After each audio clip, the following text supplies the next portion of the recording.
Right guys, so let's look at legato. I'm going to take this phrase here. Now this uses the note B, A and G on the B string, okay? And the phrase itself isn't important, doesn't matter what shape you're using, this applies all over the place, okay? So I'm using a combination of hammers and pulls here. And there is another way of doing legato which uses all hammer-ons, and believe it or not, there are some people that say it's not true legato unless you're using all hammer-ons. I'm going to address that later on, but I'll give you a sneak peek of my opinion on that, which is to say that's complete bullshit, but more on that later. So let's stay on point. So to start with, we're going to go. Now the hammer-on side of things, most people, don't have too much trouble with that. Aside from building up a bit of finger strength in the beginning, it's pretty self-explanatory. You can't really mess up a hammer-on because you know exactly how it's supposed to be done, right? Hammer. Yeah, it's all about velocity of your finger meeting the string. But when it comes to the pull-off side of things, so when you're descending, what a lot of people don't realize is that they're not actually doing pull-offs. They're not pulling off. So without sounding like I'm in a 1970s Carry On movie, it's fair to say that some people are not pulling off correctly. That's right. We all need to know how to pull off correctly, right? So what happens is people get this kind of phenomenon. Instead of getting this sound, they get.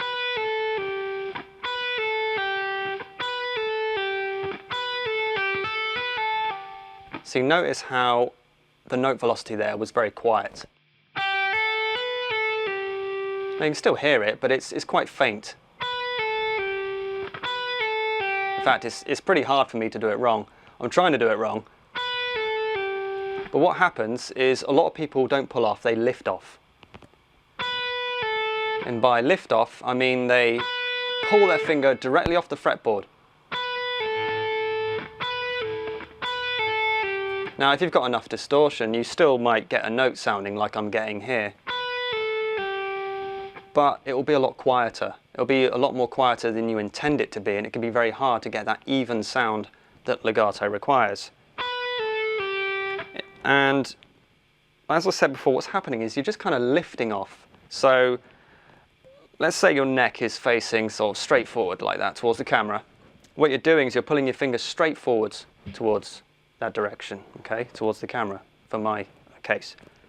And a pull-off actually involves capturing the string under your fingertip and putting pressure on it slightly before releasing it. So essentially what you're kind of doing, to be a bit brutal, I'm going to exaggerate this. It's like you're yanking the string downwards, essentially. So I'm using my pinky right now. So what I'm going to do is exaggerate this.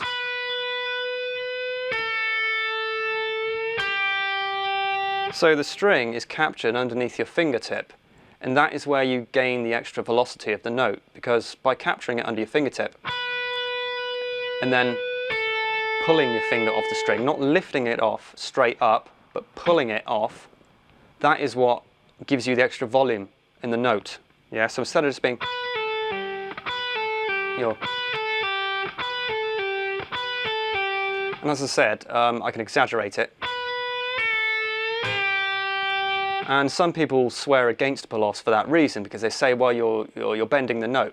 Well, no, only if you're exaggerating it would you bend the note. But when you've actually got the technique up to scratch, you don't hear a bend.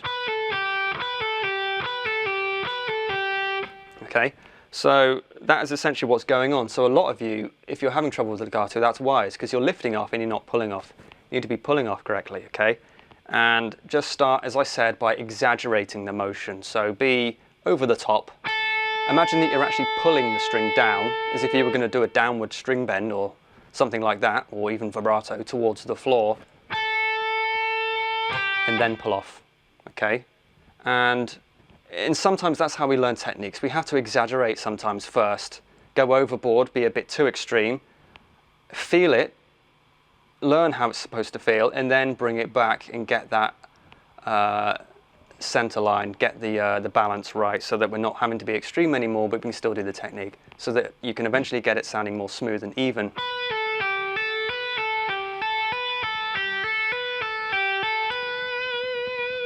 Okay, so once you got that, you're in a great place then to go on and start developing legato.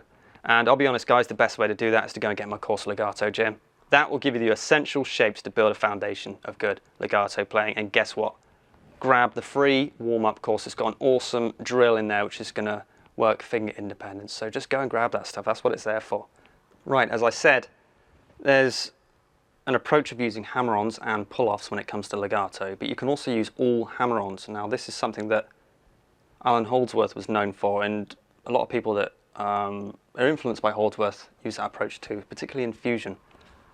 And both ways are absolutely valid. They both sound great, they both work. All hammer-ons has maybe a slightly different tonal approach, maybe a little bit softer, more keyboard-like. But believe it or not, yes, some people will say to you that unless it's all hammer-ons, it's not true legato. And such, I don't know, such nobodies like, I don't know, John fucking Petrucci, Steve Vai, Joe Satriani, all those people that use heavy metal legato, I mean, don't know what they're doing, and it's wrong. I mean, obviously you could tell sarcasm was involved there, or at least I hope you could tell. I mean, these days, who knows, right? People get offended at everything. But I'll be honest with you, that attitude, at best, is a little bit unhelpful to people who are trying to find their way. At worst, it's deliberately obtuse and elitist.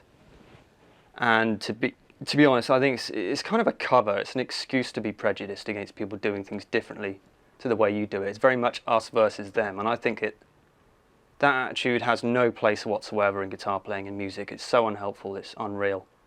And not only is it unhelpful, as in morally I disagree with it, it's untrue too. And I'll tell you why it's untrue. Legato, it means notes that are smoothly and continuously played one after the other with no breaks in between. That's the key, guys. No pause or no breaks in between the notes. It says nothing about tonality or timbre of the notes. Okay, it's all about it being played continuously. You know, legato is a beautiful Italian word meaning tied together, right? And that's what it means. So it doesn't matter whether you're using hammers and pulls, whether you're using all hammer-ons, whether you use your left hand and your tapping hand, whether you use your knob, your tongue, your boobs, your ass, somebody else's knob, I don't care. It's about playing the notes one after the other smoothly with no audible pause. So if I'm doing this, there was no audible break between those notes. Here, there's an audible break between the notes. And I could put an audible break between the notes if I was using all hammer-ons. Hammer-ons from nowhere. You see? Those notes were kind of broken up, weren't they? But it doesn't matter whether I'm using hammers or pulls there. It's all about continuous sound. So don't get disheartened or misled by people saying it has to be true legato using all hammer-ons. To be honest, look, it doesn't matter. If you prefer to use that way, that's absolutely fine. It's a validly great technique. If you want to use all hammer-ons, it sounds brilliant. It's great. If you want to use hammers and pulls, I mean, if you want to go up to Joe Satriani and tell him that he's wrong, be my guest. I mean, you'll look like a twat, but if you want to do it, go and do it. And if you want to do the same thing to Vai, Michael Romeo, Malmsteen, Paul Gilbert, pretty much every guitar great you care to name in the world, again, be my guest. 99% of people use hammers and pulls, all right? It's just the most convenient way to do it. And remember that legato, we use the word legato to refer to a technique on the guitar because it's kind of practical to do so, but really legato is an effect. And it's how you get the effect. That's what we concern ourselves with. Well, I'm getting the effect of legato by using this, hammers, pulls, notes tapped on from this hand, or I'm using all hammers, whatever, it doesn't matter. You can use bends and slides and it's legato. It's all about the effect that you're going for. And when you break it down, everything we do, guys, is about sound. That's it, really. All these silly arguments that musicians have about guitars, guitarists, effects, gear, who's doing a technique right or wrong, it all boils down to the fact that we're making noise. That's it. You know, we're making sounds and we hopefully enjoy them. And if you're making sounds you enjoy, maybe other people will enjoy them too, maybe they won't. And that's what it all boils down to. So this shit that we argue about is a waste of time. You know, the guitar playing shouldn't be a battleground, and I really do argue against having that kind of elitist us versus them approach when it comes to how you want to perform a technique. If you want to achieve a technique in a certain way, you go for it.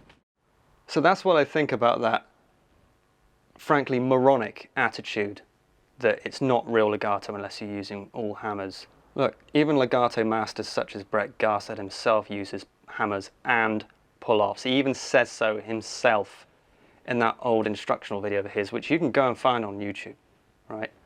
Loads of great legato players use hammers and pulls, and you would never accuse them of saying, you're not using real legato, man. I mean, come on. It's moronic. You know, I shouldn't have to say this stuff, but you'd be surprised. I mean, you guys might not see it as much as I do, but because I've made loads of videos over the years, you would be surprised at the idiocy that I see on a regular basis, the crap that comes out of people's mouths. And it wouldn't be so bad if these people could actually do the techniques that they're arguing about. But what pisses me off is when you get some moron saying, you're not doing this correctly, you should do that. They can't even do the thing they're talking about. They're just parroting advice which they've heard somebody else say.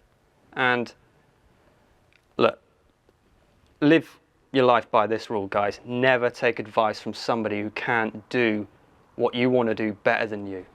All right, so if you're taking advice from some knobhead who doesn't even have any videos of himself playing guitar, doesn't even have a profile picture, has some stupid ass username, seriously guys, you have permission not to listen to that crap. You know, I mean, I see it all. I see the idiocy. Some of these are grown men who should know better. Some of these are guys in their 60s who've got kids and a wife, and they're acting like retards, like 11-year-olds. You know, it's pathetic. So seriously, unless somebody can do something better than you and they're achieving success in the area you want to achieve success in, don't fucking listen. It's crap, it's noise. It's always born out of resentment and jealousy. So there's no place for that shit in your life. Cut that crap out. So this has gone on longer than I intended, but I wanted to say this publicly, because if I was sat down with a load of other guitar players and this came up as a subject, this is exactly what I would say about it. And I'll say this to anyone, I'll say it to their face. If people want to bring up this whole true legato versus fake legato crap, this is exactly what I think about it, okay? And I wanted to make that known publicly, because I don't want this crap misleading people who just want guidance, all right? You have the right to do it the way you want to do it. And if it sounds good, it is good. Right, that's enough from me, guys. Stay badass. Remember, take no shit. See you guys next time.